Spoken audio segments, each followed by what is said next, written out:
Kung may nagbabalak naman na Mhm. magsimula ng negosyo, ano yung biggest red flag na dapat nilang bantayan para hindi sila mabankrupt? Siguro number one, you have to be there, be present, especially kung nagsisimula yung negosyo mo. You have to be there daily. Hindi mo siya pwedeng ipagkatiwala sa staff mo na kayo na dyan, o i-report nyo na lang sa akin, I'll see you in 1 week, I'll see you in 2 weeks. Hindi eh. Kailangan nandun ka. Bakit? Kasi hindi mo pwedeng i-expect yung malasakit na meron ka sa negosyo mo na magkakaroon ng ganong klaseng malasakit yung tao mo sa negosyo mo.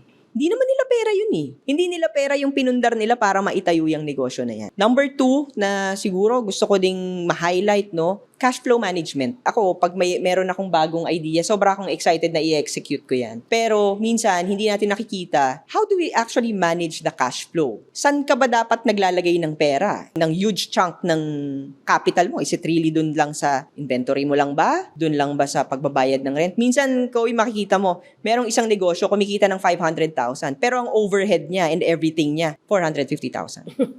Wala na halos natira, no? Walang natira. Yung paghahalo ng pera mo at pera ng negosyo mo. Yung pera ng negosyo mo, you have to remember, hindi mo yan pera. Pera yan ng negosyo mo.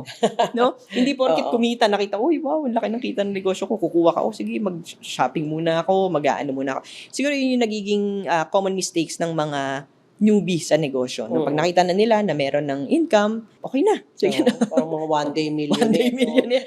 And napaghahalo kasi, yung pera ng negosyo, personal money mo, and hindi siya dapat mangyari. Kasi that's the perfect recipe to bankruptcy.